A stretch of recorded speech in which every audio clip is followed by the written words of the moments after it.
Halo teman-teman, kembali lagi di podcast Night in Tokyo, sebuah podcast yang melahirkan perspektif baru tentang Jepang dari cerita-cerita kehidupan orang-orang Indonesia di Jepang.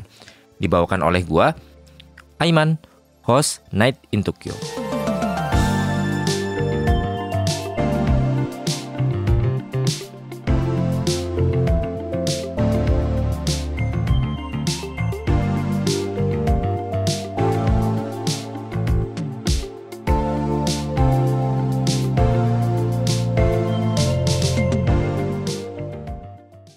Halo teman-teman, kembali lagi dengan gue Aiman di Night in Tokyo. Gimana teman-teman kabarnya semingguan ini? Semoga teman-teman tetap sehat, tetap baik-baik aja, tetap lancar semuanya kerjaannya. Yang masih study, yang kerja, semoga semuanya lancar-lancar juga, rezekinya juga.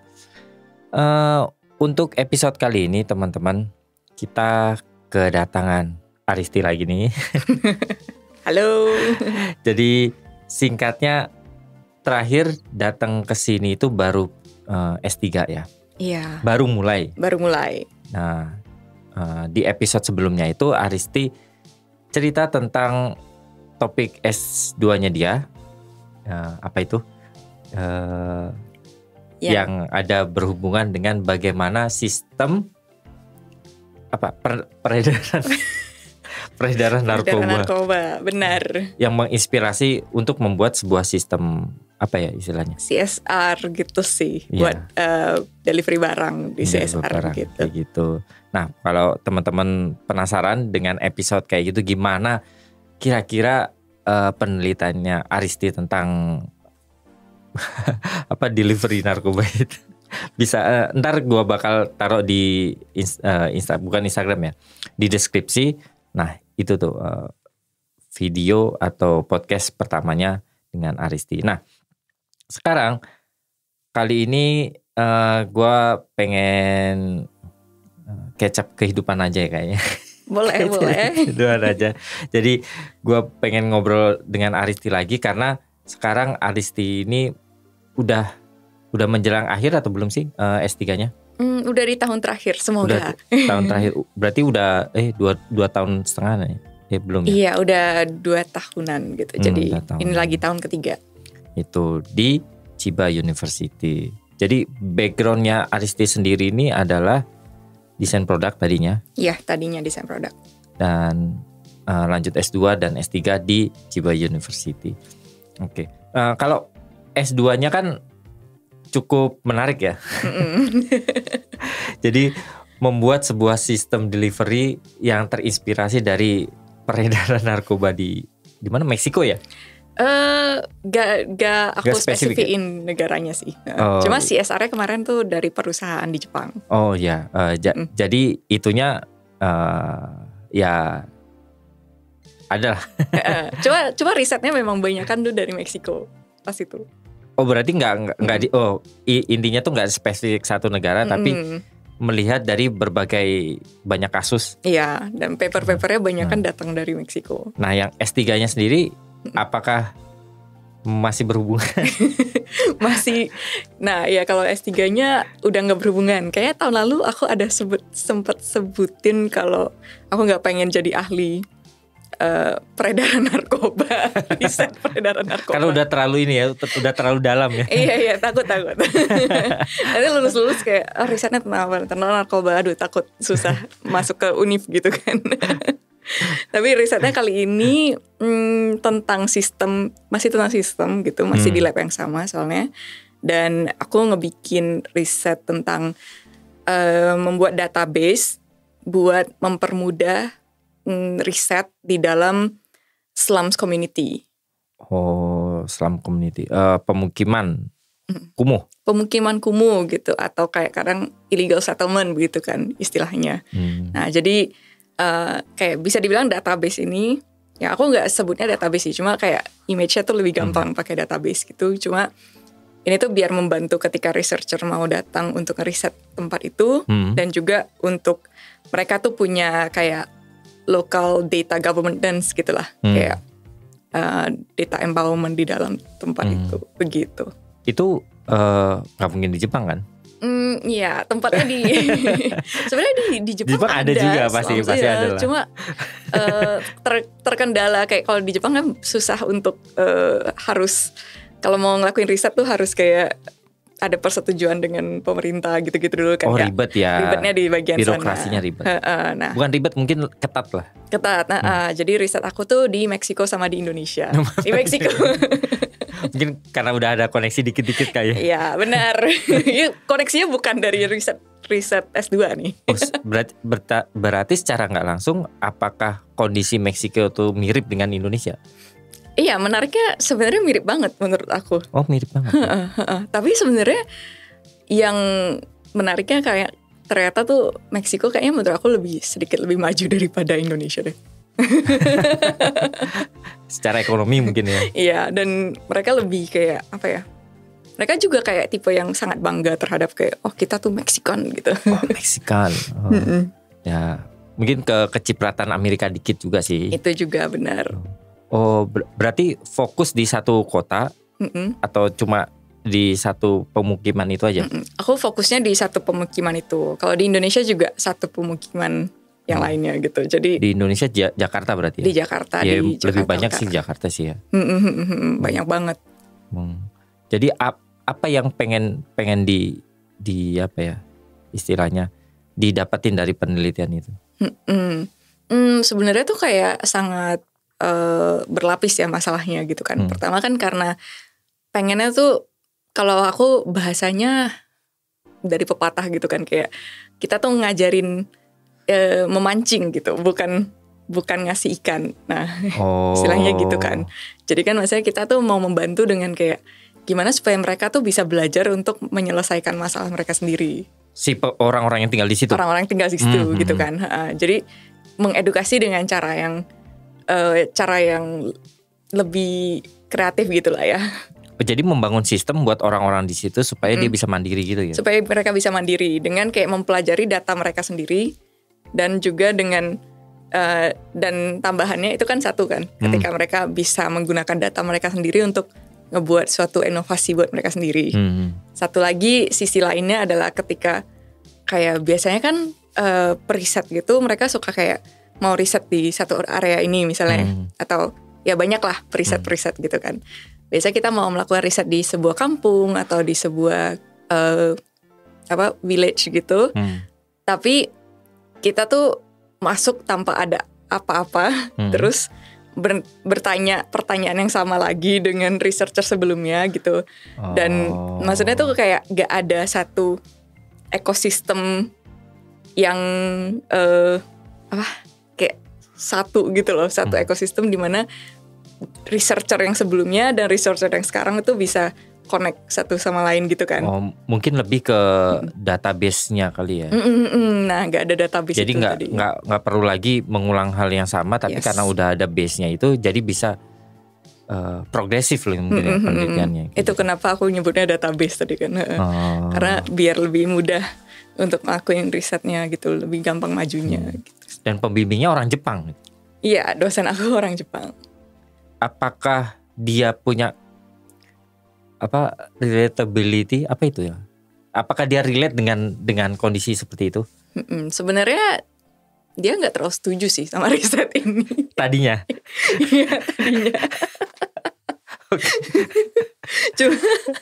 Cuma memang aku ada asisten profesor yang dari Meksiko. Gara-gara itu. Iya, dan mereka mendukung riset ini kan. Jadi kayak ya udah profesor yang Jepang juga kayak oke.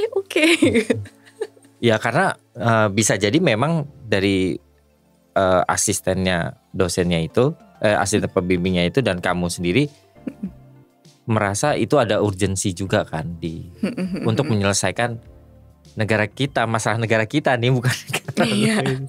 Tapi apakah dia cukup bisa melihat si dosen yang Jepang itu, apakah dia cukup bisa memberikan sudut pandang lain gitu tentang permasalahan kayak gitu?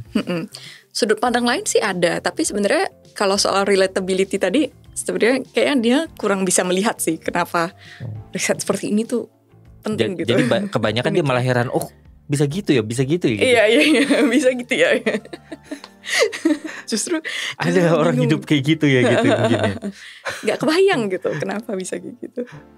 Secara sistem negara sendiri mirip gak sih Meksiko? Misalkan kalau Jepang kan semuanya udah diurusin nih kayaknya di negaranya. Sistem apa istilahnya, asuransi kesehatannya bagus, gak perlu mikirin nyari gas di mana, gak perlu mikirin air yang bersih gimana, listrik dan lain-lain. Tapi kalau Meksiko, apakah pemukiman kumuhnya itu 11-12 juga dengan Indonesia yang listrik kadang-kadang masih jadi satu atau ada yang nyuri gitu-gitu? Kebetulan kalau yang di komunitas yang aku riset itu memang dia tuh pemukimannya di kayak bukit gitu kan. Jadi Bukit. ya karena illegal settlement tadi, mereka tuh settling di atas kalau lihat bukit tadi. di film-film Meksiko tuh yang di bukit-bukit situ. Ya, kayaknya banyak deh. Ya, aku nggak bisa menyamaratakan ya, karena di Indonesia juga mungkin di Jakarta sama di Solo beda gitu misalnya. Tapi ya udah, ini kan di kota yang aku riset gitu dan ya memang ketika di atas-atas tuh mereka nggak ada listrik, nggak ada lampu gitu-gitu sih. Kayak banyak masalah seperti itu. Oh, dan aku ada cerita lucu juga karena kan tempat ini, maksudnya kita kan ada juga workshop gitu kan sama mahasiswa Jepang tadi, mahasiswa Jepang sama mahasiswa Meksiko, sama ada aku juga. Itu tuh mahasiswa Jepang sangat-sangat sulit untuk mengerti. Ini tuh sebenarnya kasusnya tentang apa sih? Karena ternyata bagi mereka tuh apa ya, slums ini susah banget dimengerti gitu loh. Karena nggak relate mungkin. Nggak relate dan juga kayak masalahnya tuh terlalu banyak kan. Kita nggak bisa kompleks kan, karena kompleks. Kita nggak bisa ngomong cuma oke, masalahnya tuh kurang edukasi, enggak gitu. Enggak. Iya, karena kalau kita sebagai orang Indonesia kita ngerti gitu kan ya. Mungkin mereka sendiri juga bingung gitu loh. Kenapa sejak awal mereka udah ada di situ gitu, padahal itu ilegal, ya kan? Iya benar. Kenapa harus tinggal di sana? Ya, ada pertanyaan-pertanyaan seperti itu juga. Sedangkan kayak kita kalau orang Indonesia kayak ya gimana ya? Karena memang mereka harus tinggal di situ gitu, atau karena memang nggak ada tempat lain lagi gitu. Coba bagi orang Jepang ya, terutama karena mungkin ya kalau yang kuliah kan berarti mereka mungkin menengah ke atas gitu bisa dibilang ya. Ya bagi mereka tuh nggak relate dan nggak bisa ngerti dan sampai beberapa tuh bisa dibilang apa ya, lumayan stres gitu ketika di workshopnya. Terus mereka juga yang ketika ngelihat video bagaimana mereka hidup gitu, kayak sampai harus memalingkan muka gitu dari videonya karena susah untuk ditonton. Menurut aku itu menarik banget sih. Terlalu brutal ya kali ya. Iya, padahal kalau bagi orang Indonesia mungkin dia ya taunya udah. Bali doang gitu kali ya. Kalau Indonesia belum diajak ke Tanjung Priuk, terus kalau enggak yang di Sungai Ciliwung situ. Iya tuh.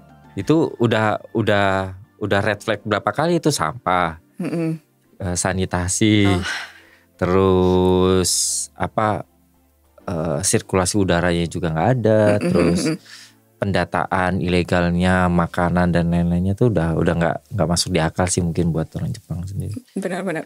Terlalu rapi ya. Iya, jadi sebenarnya cukup bersyukur ya jadi orang Indonesia karena jadi bisa mengerti konteks sosial yang lebih luas. Berarti ya memang ya pasti problem di pemukiman kumuh sama aja ya mungkin ya, di nggak harus di Meksiko dan Indonesia. Dan mereka pasti ya ujung-ujungnya ya gitu, kayak lingkaran setan aja ya sebenarnya. Iya. Cuma sedikit konteksnya agak beda. Misalnya kalau di Indonesia mungkin kan kayak karena ada agama mungkin jadi lebih tame gitu ya. Tapi Meksiko bukannya agamanya juga? Bener juga sih. Mereka juga beda agama ya, tapi beda agama. Beda agama, tapi mereka kan kayaknya apa ya? Mereka ada masalah narkoba gitu misalnya. Ya balik lagi kan itu satu. Nah, iya, terus lebih kacau. Iya, dan aku pernah kayak ditanyain sama temen dari kayaknya dia Belanda gitu kan. Nah, terus dia nanya, kalau misalnya kalau mau bilang ada balik dulu. Kan karena aku bilangnya oke, konteksnya kan ada agama dan biasanya tuh mereka sangat mementingkan ibu gitu kan.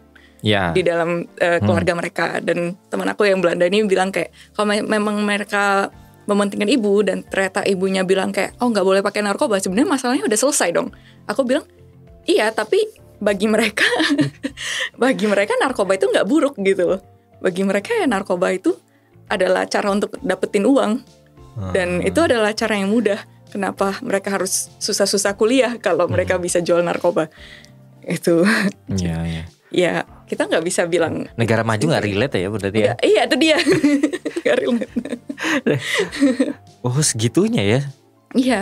Pantes kalau ada perbincangan hal-hal yang kayak gitu, yang kayak gini perbincangan kan dulu sempat banyak video beredar di internet yang perdebatan antara orang India, delegasi India dengan negara-negara ya, G7 lah, yang negara-negara maju lah, kayak tentang ngomongin tentang green energy.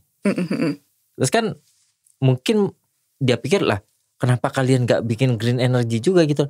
Nah sekarang selama beratusan tahun kalian yang mengotori ini, kenapa kita yang kena dampaknya gitu kan? Kan orang Indianya pasti berpikir kayak gitu. Mungkin karena nggak relate juga kayak gitu juga kali ya. Iya begitu juga. Sama aja masalah sampah dengan di Indonesia gitu kan ya. Kayak, iya. Ya, yang ngotorin, yang impor sampah siapa gitu-gitu kan. Yang impor sampah kan Indonesia gitu, yang ekspor sampah siapa gitu-gitu. Iya kayak gitu. Ya gimana, apalagi masalah sampah ya. Kita nggak bisa ngomong dengan orang Jepang yang memang generasi sekarang yang memang udah establish semuanya sistemnya. Nah kalau ngomong di Jepang 50 tahun yang lalu mungkin relate tuh, karena belum ada. Dulu Tokyo itu sempat ada gitu juga. 50 tahun lalu ya. Kayaknya 50 tahun atau ya abis perang itu. Jadi belum ada pusat recycle, terus belum ada disuruh misahin sampah. Memilah ya. Ya memilah sampah. Dulu ada di daerah mana gitu. Itu tuh mirip Bantar Gebang juga. Memang nggak setinggi Bantar Gebang ya. Tapi ya mirip Bantar Gebang juga. Terus kalau Jepang itu kecil ya sama lah kayak Singapura. Ya kalau dia nggak menyelesaikan dengan secepatnya, ya dia yang rugi kan. Kalau Indonesia kan mungkin karena lahannya masih dikit tahu gitu. Nah mungkin relate, tapi kalau sekarang kan loh, kenapa nggak dipisahin aja? Kan gampang gini. Bagi dia gampang. Itu dia. Kalau kayak di Indonesia, saya itu kenapa aku belajar sistem gitu ya, balik lagi. karena kan masalah sistem ya semuanya. Iya, nggak bisa ngomong sistem sih di Indonesia. Tapi iya, karena maksudnya ya emang harus diperbaiki dari, ya bukan cuma kayak langsung nyuruh orang ayo memilah sampah gitu ya, nggak bisa juga gitu. Harus kayak dari, dan kalau misalnya tiba-tiba pemerintah langsung kayak hari ini kita bikin pemilahan sampah gitu, mulai sekarang ya itu bakal bikin chaos juga gitu kan. Karena behaviornya aja udah nggak kebentuk juga ya. Iya, jadi memang harus gimana supaya bisa melakukan intervensi seperti itu ya kan. Ini ya, impact penelitiannya, impact sosialnya besar sekali ya dari kemarin. Semoga ya, tapi sebenarnya ya kayak harapannya sih begitu gitu. Apakah ada tertarik untuk jadi UN atau gitu? Sebenarnya bisa masuk sih kalau jadi UN. Cuma ya nggak tahu, balik lagi kayak karena ketika orang ngira aku kuliah desain gitu, maksudnya kayak jadi ngomongin soal desain gitu kan, kayak orang tuh kadang nggak ngira kalau desain tuh belajar tentang hal-hal begini juga. Iya, gitu. Nggak terlihat ya intangible-nya. Karena kayak hal-hal sistem kayak gini mungkin orang ngiranya apa ya, social science atau sosiologi yang belajar gitu. Padahal ya sebenarnya ini juga kerjaan orang desain. Oke. Nah, sekarang kan kamu berarti total udah berapa tahun di Jepang? 3,5 tahun lah. 3,5 tahun. Berarti 2 tahun S2, berarti 1,5 tahunnya. Awalnya setengah tahunnya online pas itu karena COVID itu. Berarti betah nih di Jepang. Sempat betah, habis itu nggak betah, habis itu sedikit betah lagi, habis itu nggak betah lagi. Sekarang lumayan kayak sudah menerima. Tapi ini juga amazing juga sih ya teman-teman. Karena kalau teman Tokyo lihat di beberapa podcast yang gue buat gitu, gue selalu menyarankan kalian kalau datang ke Jepang harus bisa bahasa Jepang gitu. Nah Aristi ini ya bisa lah ya, tapi ya dikit-dikit gitu.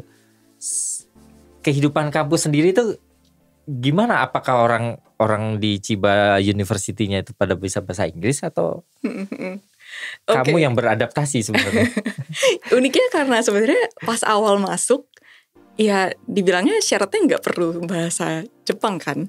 Oh, jadi kayak ya kebanyakan teman-temanku juga kayak gitu, kayak yang dari luar negeri ya. Yang dari luar negeri.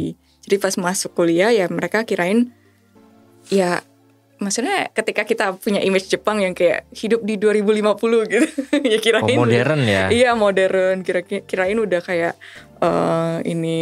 full bilingual gitu kan. Ternyata ya pas datang ya begitu. Mungkin dari podcast sebelumnya udah tahu. Tapi sebenarnya kalau bisa dibilang bisa hidup ya bisa sih. Karena dengan beberapa kata seperti daijoubu desu gitu udah bisa hidup kok gitu, kayak tinggal dibilang fukuro imasu ka daijoubu desu gitu. Dengan satu kata udah bisa hidup di Jepang. Dan sebenarnya banyak di teman-teman akademisi aku juga nggak yang belajar bahasa Jepang full gitu. Jadi kecuali kalau misalnya profesornya kayak memang mewajibkan gitu ya. Karena ada profesor yang memang mereka ya presentasi tuh harus pakai bahasa Jepang. Atau bahkan nulis juga harus pakai bahasa Jepang ya. Kalau itu mereka harus belajar bahasa Jepang. Jadi kalau untuk S2, S3 gitu memang tergantung profesornya. Tapi kalau ya itu kalau di akademisi ya. Jadi kalau untuk hidup seperti hidup sehari-hari sih palingan bisa lah kalau kita mikirin kombini terus makan gitu ya. Kayaknya ya kebetulan sehari-hari mah cukup lah ya. Cukup. Kalau di Jepang kayaknya lumayan bisa survive kok dengan bahasa Jepang yang tabemasen. Bahkan kayaknya nggak perlu ngomong aja, kayaknya bisa hidup-hidup aja ya. Bisa. Karena memang juga ada yang cerita-cerita profesor yang kayak 10 tahun, berapa tahun, 20 tahun tinggal. Profesor dari luar berarti? Iya dari luar yang kayak pindah ke Jepang tapi gak bisa bahasa Jepang sama sekali. Ada juga sih. Walaupun ya itu kayak dipandang jelek juga sih sebenarnya di sini ya. Kayak lu tinggal 10 tahun di sini lu gak bisa bahasa Jepang gimana? Ya. Oh berarti dia itu berkarir secara akademis di Jepang? Di Jepang. Dan non Jepang gitu? Non Jepang. Oh bisa juga ya? Bisa. Tertarik berarti? Enggak? Aku tertariknya maksudnya kayak kalau misalnya ada yang ngerekrut tapi maksudnya kalau aku cuma menerima rekrutmen kalau misalnya mereka bilang aku bisa berbahasa Inggris. Tapi jadi ngajar pun harus pakai bahasa Inggris. Bahasa Inggris. Cuma ketika itu terjadi, aku bertekad akan belajar bahasa Jepang supaya bisa hidup lebih lama di sini. Cuma kayak tetap kalau ngajar gitu-gitu. Maksudnya kalau misalnya aku harus cari kerja dengan kayak level N2 bahasa Jepang, kayaknya aku nggak akan nggak bakal nyari kerja kayak gitu sih. Di Jepang lah ya. Ya itu idealismeku sendiri ya, bukan berarti semua orang harus seperti itu. Ya karena susah lah. Kalau karir meskipun apanya bisa aja ya. Karena kalau karir akademis terus jadi dosen gitu kan harus jelasin, nerangin secara level apa ya. Memang sebenarnya nggak ada keharusan semua universitas harus support bahasa Inggris, tapi kan memang levelnya juga belum di situ juga ya. Ya, tapi memang kayaknya kalau dilihat dari gerakan univ-univ Jepang sekarang, memang pada ngarah ke harus belajar bahasa Inggris sih merekanya, kayak mahasiswa-mahasiswanya. Gitu ya. Jadi ya mereka harus bisa. Jadi beberapa kelas, misalnya ada dosen aku yang memang ngajar khusus bahasa Inggris. Ya walaupun muridnya nggak mengerti sama sekali, tetap ada juga gitu kelas yang full bahasa Inggris. Kalau dia nggak ngerti, jadi apa yang ditulis sama dia? Kan orang Jepang pasti ya itu bikin catatan kan? Penasaran juga ya, juga penasaran. Nanti ya mungkin kalau aku masih ngajar 2 tahun 3 tahun lagi, aku datang lagi nih ke sini. Dari seluruh tahun di Jepang, kan kamu di kampus terus tuh? Iya. Maksudnya fullnya tuh kegiatan tuh kan di kampus. Seberapa banyak kamu pernah ketemu orang Jepang yang bisa bahasa selain Jepang? ketemu gitu ya. Ya Kayak ketemu ya yang maksudnya lancar gitu. yang lancar gitu. Yang lancar mungkin bisa dibilang 10 sampai 20% lah gitu. Lu berarti lumayan kan gitu. Iya lumayan. Kalau bisa dibilang sih 50% bisa sedikit-dikit bahasa Jepang. Bahasa Inggris maksudnya. Iya bisa dikit-dikit bahasa Inggris gitu. Tapi maksudnya ini mahasiswa ya. Kalau dalam lingkungan mahasiswa. Tapi sebenarnya banyak kan bisa bahasa Inggris kok, cuma nggak pede aja gitu. Ngerti tapi buat kayak berdiskusi, berargumen gitu-gitu mungkin dia susah kali ya. Memang susah sih kalau bahasa. Iya dan nggak pede aja sih. Aku seringnya bilangnya sih karena mereka nggak pede dan nggak passion mau belajar gitu. Jadi gitu. Tapi makanya hati-hati kalau bergosip di kereta. Jangan-jangan mereka sebenarnya ngerti bahasa Inggris. Cuma diem-diem aja ya. Diem-diem aja. Ya gosipnya jangan gosipin orang yang di situ, udah gosipin yang lain aja gitu. Oke, nah kalau kamu sendiri kegiatan di kampus apakah sama aja kayak di S2 atau kamu sebenarnya ada misalkan ke Meksiko harus pergi ke sana buat penelitian atau apa gimana? Kalau kebetulan kalau S2 tuh sebenarnya ada 2 jenis kan, ada coursework sama ada research base. Nah kalau S2 aku memang kemarin tuh research base gitu. Dalam arti kalau coursework itu kan kayak S1 ada kuliah-kuliah yang harus diambil dan harus diselesaikan dan dan risetnya tuh dan risetnya tuh lebih dikit gitu. Sedangkan kalau research base tuh biasanya lebih kuliahnya tuh cuma 20 SKS kemarin aku itu, terus sisanya riset gitu. Jadi kalau bisa dibilang sih sekarang S3 lumayan mirip dengan apa yang aku lakukan di S2. Karena aku tuh harus ngambil kira-kira 8 atau 9 SKS sampai selama 3 tahun itu. Terus abis itu sisanya ngelakuin riset. Dan kalau ngelakuin riset tuh sebenarnya tergantung sama profesor ya. Karena kalau profesor aku tuh dia tuh orangnya sangat nihilistik gitu sebenarnya. Kalau aku bilangnya, jadi dia tuh borderline gak care gitu kan terhadap mahasiswanya. Borderline dia bilang karena kalian semua tuh sudah dewasa, jadi kalian harus mengatur waktu sendiri, kalian harus mengatur riset kalian sendiri gitu. Tapi juga ada profesor yang di lab-lab lain misalnya, itu yang kayak, yang ini banget. Iya, kalian tuh harus melakukan riset seperti ini, dan harus dikasih materi terus atau dikasih apa gitu kan, bisa dikasih target per 2 minggu misalnya. Nah jadi itu tergantung profesornya. Tapi kalau dari aku sih ya aku ngelakuin riset sendiri dan juga ngatur waktu sendiri, dan ada juga sih kayak ke Meksiko dan juga ada ke Indonesia gitu periodically. Berarti itu masuk ke ini ya, ke apa ya, pengeluaran buat penelitian gitu ya? Atau uang pribadi?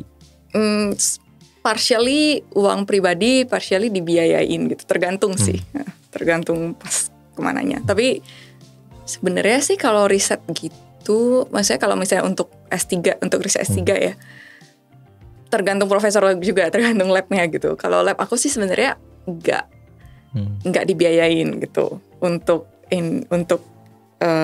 melakukan riset gitu. Tapi dibiayainnya biasa kalau conference atau apa gitu. Iya. Berarti kalau apa ya, conference kayak presentasi gitu-gitu ya, atau menghadiri ya conference ya. Ya academic conference lah. Iya academic conference lah. Ya tapi itu juga. Itu kan biasanya rombongan juga kan? Iya tapi kebetulan kalau di lab aku nggak rombongan sih. Kebetulan tuh aku biasanya nyari sendiri academic conference-nya. Terus kamu yang mengajukan lebih tepatnya habis itu aku bukan mengajukan. Bukan disuruh. Kan tadi ini profesornya nihilism kan. Dia nggak peduli kan. Tapi kadang ada juga, maksudnya kalau di lab lain tadi profesornya kayak yang nyuruh gitu, kayak kamu apply ini, apply itu, apply ini. Ada juga. Oke. Kalau tadi kan ngobrolin tentang gimana karir akademis di Jepang. Nah, kamu sendiri melihat prospek karir sebagai akademisi di Jepang dengan di Indonesia sendiri, apakah beda atau lebih menguntungkan atau sebenarnya sama-sama aja? Sebenarnya menurut aku kalau di Jepang itu akan lebih menguntungkan kalau misalnya kamu di bidang STEM, science, technology, engineering, math, kayaknya. Ya kayaknya. Ya, kayaknya boleh di cross check Ya, guys. yang lagi happening sekarang lah. Iya STEM gitu kan. Nah, jadi kalau memang kan di Jepang itu terkenalnya itu dan juga medis gitu kan. Jadi memang dananya itu lebih besar dan riset itu lebih didukung. Dan ya kalau di Indonesia sebenarnya aku jujur gak tahu juga, maksudnya karena memang selama ini kan kita sering mendengar kayak oke, dana riset tuh selalu kurang gitu. Sudah akhir-akhir ini karena aku follow kayak Profesor Stella Christie itu, dia kayak lagi yang kacamata yang unik gitu ya. Yang kacamata yang unik. Dia selalu bilang kayak oke, kita harus naikkan dana riset gitu. Jadi aku nggak tahu kondisi sekarang ya gitu. Tapi ya kalau ada kayak gitu berarti kan oke, kayaknya ada sedikit perkembangan gitu ya. Cuma kalau sebagai desainer sendiri sebenarnya dua-duanya di Jepang atau di Indonesia 11-12. Iya, ya di Jepang tuh mungkin kalau misalnya desainnya tuh lebih desain engineering itu lebih gampang sih. Oh, karena ada industrinya. Ada industrinya. Misalnya mendesain kayak mobil atau mendesain apa gitu kayak yang banyak lah kayak yang technical gitu. Technical yang memang industri manufakturnya di Jepang sendiri juga udah established juga gitu loh. Benar. Oh. Begitu. Cuma kalau desain mungkin yang desain-desain lainnya yang seperti yang aku lakukan mungkin lebih mudahnya kalau di Nordic atau di Europe gitu-gitu sih. Oh, iya sih ya. Yang apa ya istilahnya, negara yang udah terlalu apa ya istilahnya, udah terlalu stabil gitu. Jadi explore pun mau yang aneh-aneh bisa gitu. Iya, benar. Benar itu salah satu aspeknya. Ya intinya kalau negara masih kelaparan ya pada akhirnya itu yang lebih urgent dulu gitu ya. Gak usah bermimpi dulu tapi kenyangin perut dulu. Iya, inovasi itu adalah tersier gitu. Iya, jadi kalau tapi itu sudut pandang menarik sih, karena kita kan selalu melihat Indonesia tuh kurang inovatif, kurang ini, riset juga nggak didukung apa segala macam. Tapi kalau kita berpikir dari sudut pandang lain dan berpikir dari sudut pandang jauh, apakah itu necessary ketika yang basicnya kehidupan sehari-harinya ini aja belum terpenuhi gitu? Itu pertanyaan yang menarik yang kayaknya aku juga nggak bisa jawab sih sebenarnya ya. Iya kan kita fragmentasi Indonesia tuh kan kadang terlalu ekstrim gitu loh. Yang kaya banget. Kaya banget, benar. Yang ya mohon maaf yang miskin banget gitu, yang kurang banget gitu. Terus yang berpendidikan banget, yang enggak banget gitu. Jadi ketika orang-orang yang memang tadinya berpendidikan tinggi dan segala macam, mungkin dia lulusan di luar, melihat bahwa Indonesia nih kurang di sininya nih, nggak ada inovasi, nggak ada apa. Coba lihat ini. Nah, gimana kita mau berfokus ke sana?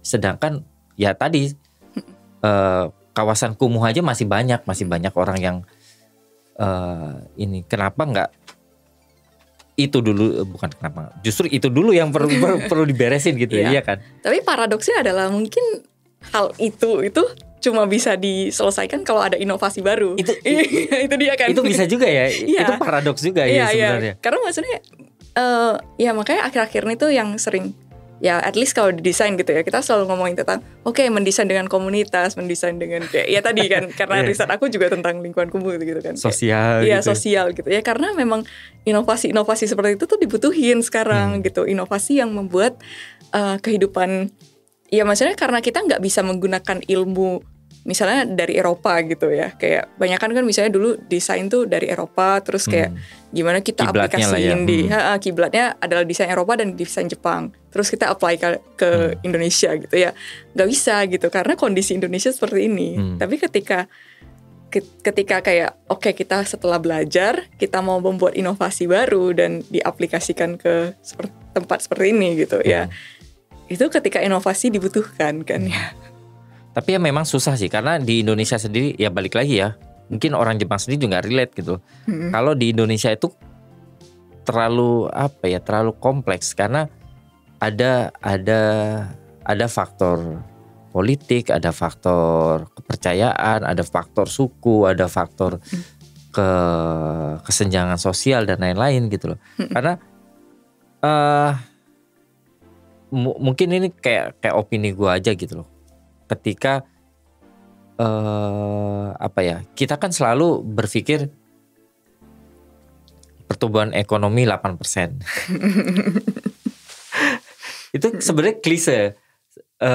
Klisenya adalah ketika kita misalkan target kan politik kan gitu kan, target 5 tahun pertumbuhan ekonomi 8%. Nah, kalau melihat dalam jangka 5 tahun itu harus nambah menjadi 8%, otomatis yang dikejar itu pasti semua pembangunan yang jangka yang outputnya bisa kelihatan dalam kurang dari 5 tahun kan? Iya benar.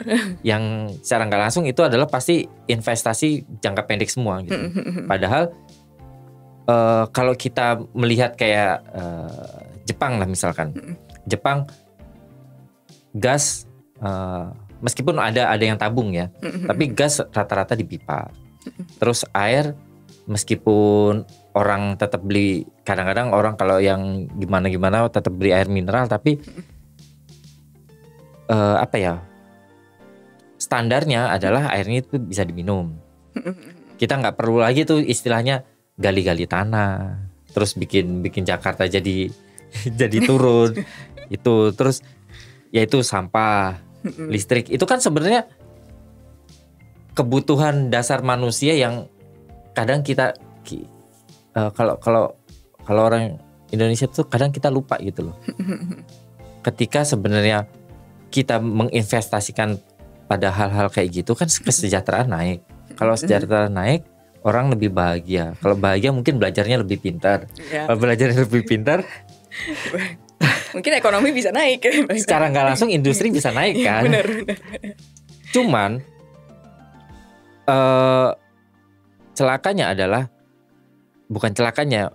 masalahnya adalah investasi dalam pembangunan sistem-sistem kayak gini itu kan pasti dampaknya nggak kelihatan dalam 5 tahun. Benar. Iya kan? Itu dia. Terus yang mana dulu ya nggak tahu. Sulit ya. Gitu. Ya makanya itu kenapa kayak dana riset tuh gak banyak kalau di Indonesia, karena hasil-hasilnya ya apa coba outputnya. Kayak misalnya di Jepang gitu kayak banyak ya, misalnya kalau riset-riset seperti ada riset tentang cacing atau riset tentang kayak misalnya menemukan kayak cara penyembuhan penyakit baru tapi dari cacing gitu atau dari apa gitu. Itu kan berarti orang ini tuh harus ngeriset tentang cacing selama misalnya selama kayak 5 tahun baru bisa menemukan ternyata cacing itu bisa menyembuhkan penyakit ini gitu misalnya. Itu kan nggak bisa ditebak ya dalam waktu 5 tahun itu ya, kayak siapa coba investasinya belum kelihatan dalam waktu 5 tahun gitu. Dan kemungkinan di Indonesia dia nggak bakal dapet pendanaan kalau riset-riset seperti ini gitu kan. Yang nggak tahu sebenarnya bukan yang nggak tahu ujungnya kapan, tapi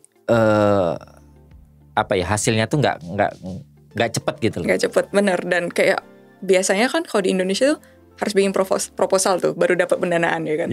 Terus ya proposalnya harus yang kayak wow, merubah dunia gitu. Kalau riset tentang cacing ya gimana coba kita nulis supaya proposal itu merubah dunia. Dan itu juga mungkin karena ketika orang Jepang yang melihat kita itu nggak relate, dan sebaliknya orang Indonesia itu juga terlalu naif kalau membandingkan Indonesia itu dengan Jepang. Karena Jepang itu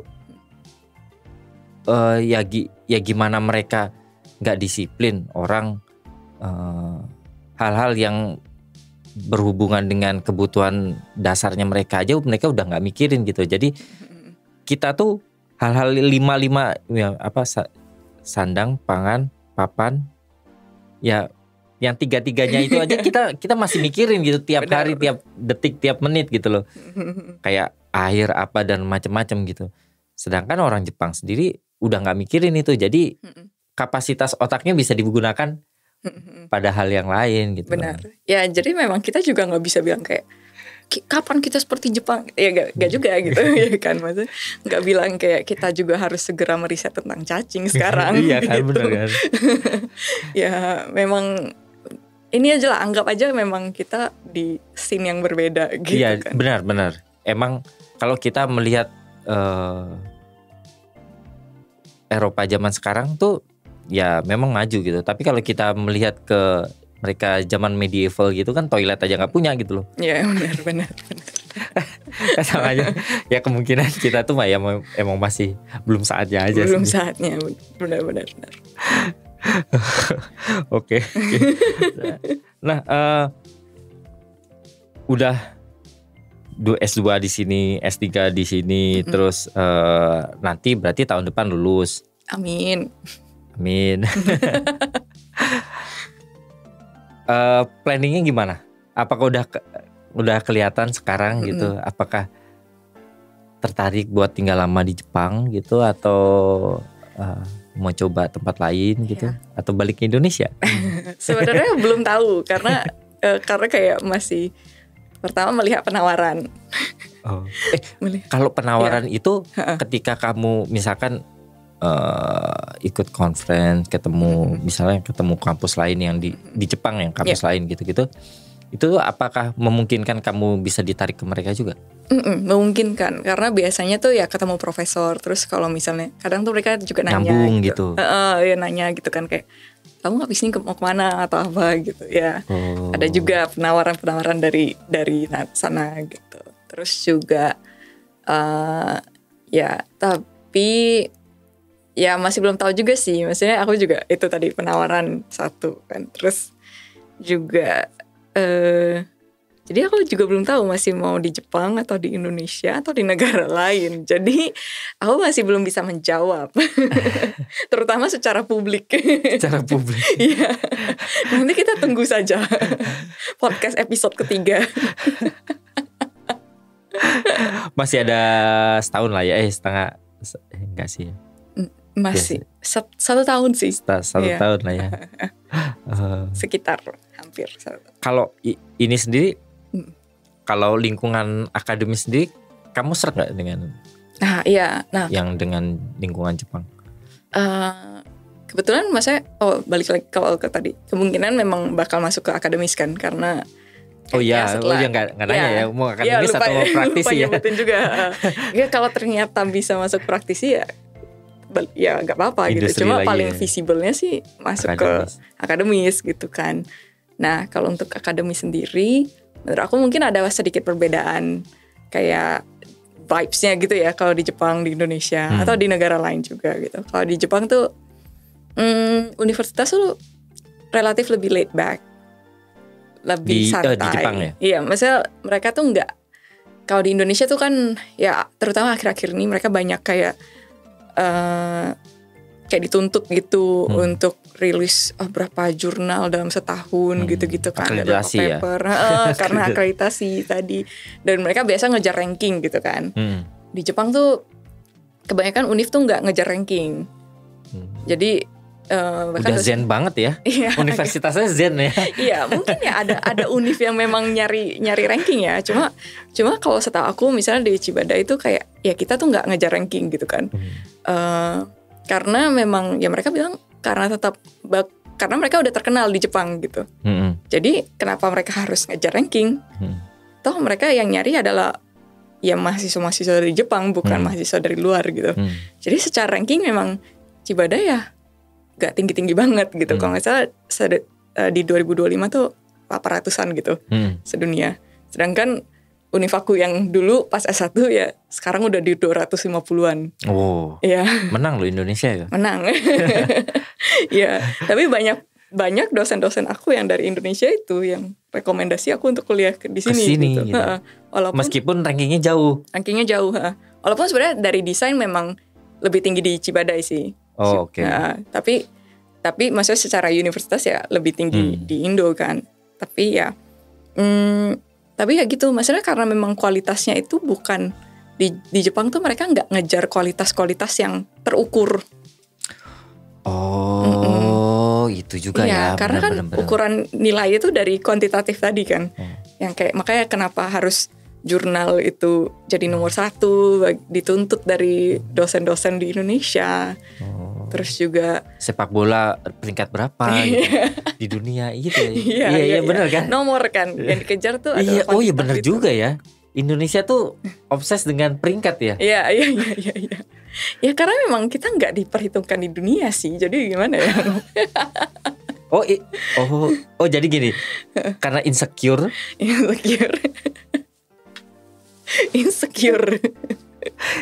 Jadi pengennya melihat sesuatu, mengejar sesuatu yang terukur dan terlihat. Iya benar.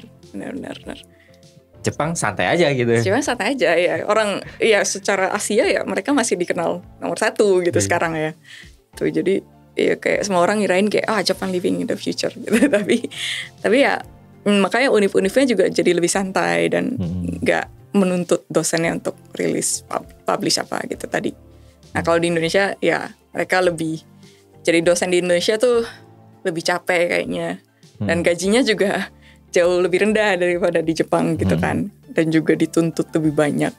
Semangat dosen-dosen Indonesia. Baik, ya itulah karena masih banyak urusan yang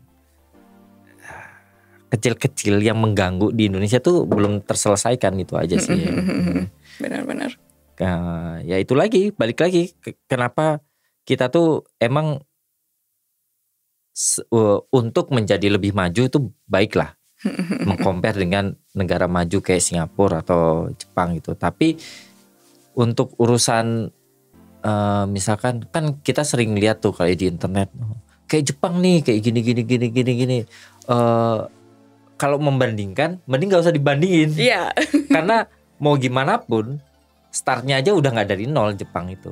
Benar. Iya kan. Mereka tuh udah nggak mikirin teman-teman, air nggak karatan, air bisa diminum, gas, listrik nggak pernah mati.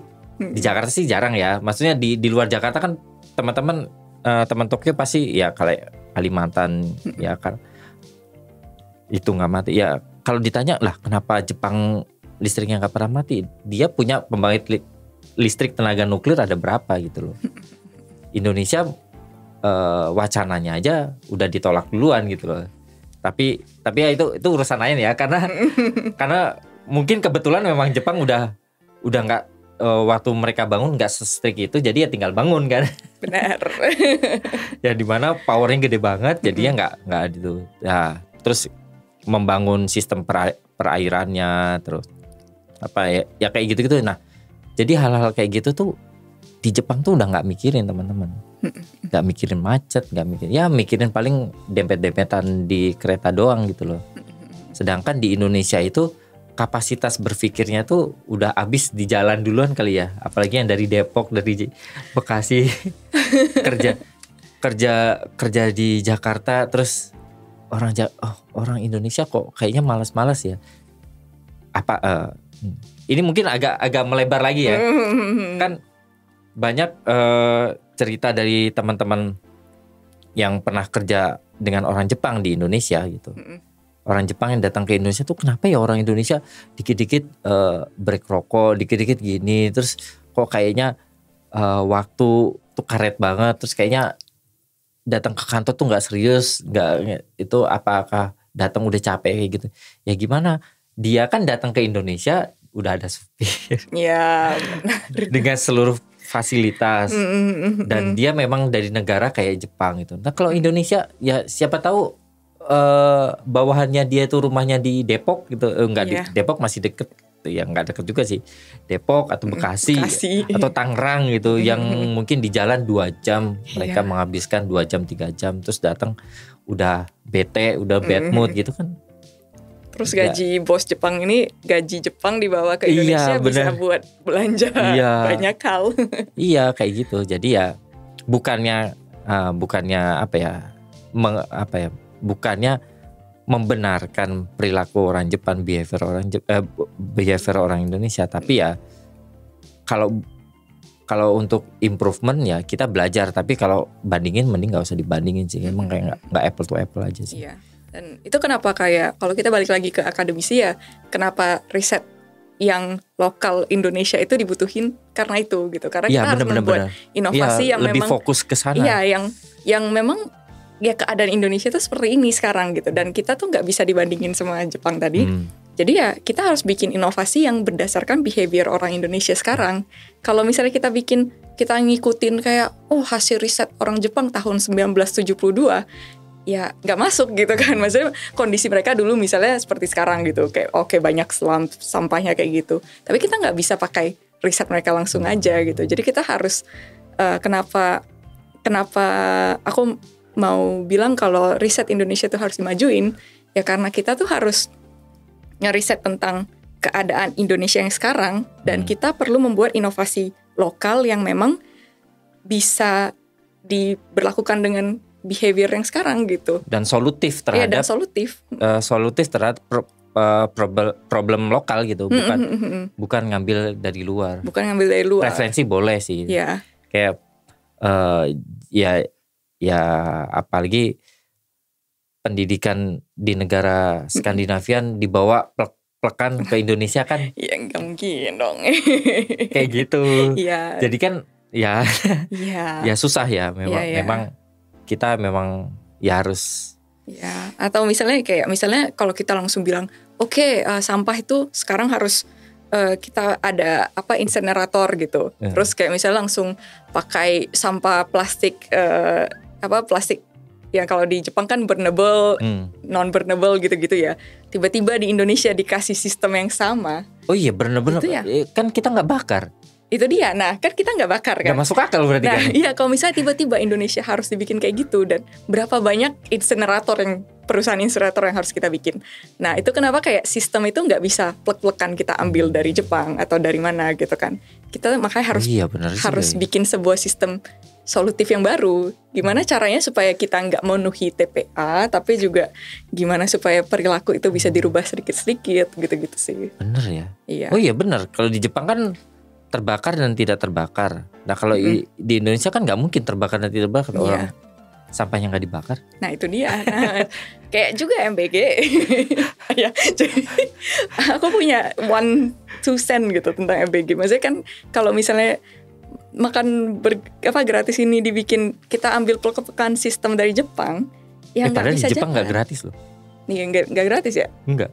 Itu iuran. Meskipun sekolahnya punya bukan kantin ya. Ya memang di sekolahnya tuh ada kantin, bukan kantin. Ya. Jadi nggak jualan, dia tuh memang menyediakan makanan. Orang di hire di situ buat bikin makanan, tapi itu tuh nggak gratis. Per bulan itu orang tuanya ditagihin. Emang nggak banyak ya, kayak mungkin 1.000 atau 2.000. Ya. Ya gitu sih. Jadi menurut aku sih ya kalau di Indonesia juga kalau mau diberlakuin ya nggak bisa plek-plekan seperti sistem di Jepang juga gitu. Kalau aku sih ya menurut aku kayak kita harus pakai sistem petani lokal, harus pakai sistem kayak makanan tanaman-tanaman apa aja yang bisa ada di daerah sana, gitu-gitu sih. Maksudnya dibikin sistemnya gitu loh. Hubungi aku kalau mau lebih lanjut. tapi gitu sih. Menurut aku memang harus mempelajari sistem dari awal gitu. Intinya basis penelitiannya dulu. Iya. Dipikirin dulu. Jangan langsung plek-plekan diambil. Ya kan 5 tahun susah nggak sih? Iya, risetnya aja mungkin udah kalau dituntut 1 tahun sih susah juga ya. Gitu. Riset juga harus 3 tahun. Oke. Ini sudah melebar kemana? Iya. Oke, mungkin sekian dulu buat episode kali ini teman-teman. Semoga bermanfaat obrolan kita yang kemana-mana ini. Tapi ya intinya perlu diperbanyak nih orang-orang Indonesia kayak Aris. perlu diperbanyak orang Indonesia yang meriset inovasi dan harus disemangatin. Disemangatin. Oke, mungkin Aristi punya media sosial yang bisa dibagi, atau mungkin ada teman-teman yang dari Indonesia tertarik bisa jadi peneliti di Jepang. Ya, bisa hubungin aku dari Instagram @aristisaf. Bukan kita saf. Jadi @ARISTISAV. Ya, dan jangan lupa juga teman-teman buat follow Instagram Night in Tokyo di night.indo.tokyo, karena di sana gue bakal berbagi informasi yang berkaitan tentang Jepang dan tentunya juga tentang podcast ini, teman-teman. Dan jangan lupa juga buat kunjungi langsung di website www.nightintokyo.com. Di sana ada blog yang gue tulis, ada foto-foto juga, dan tentunya teman-teman bisa dengerin seluruh podcast mulai yang dari awal sampai yang paling akhir, semuanya ada di www.nightintokyo.com. Sekali lagi terima kasih Aristi udah mampir, semoga gak bosan-bosan. Enggak kok, sama sekali. Dan terima kasih juga teman Tokyo yang udah dengerin terus Night in Tokyo. Semoga bermanfaat dan sampai jumpa lagi di episode Night in Tokyo selanjutnya. Bye-bye.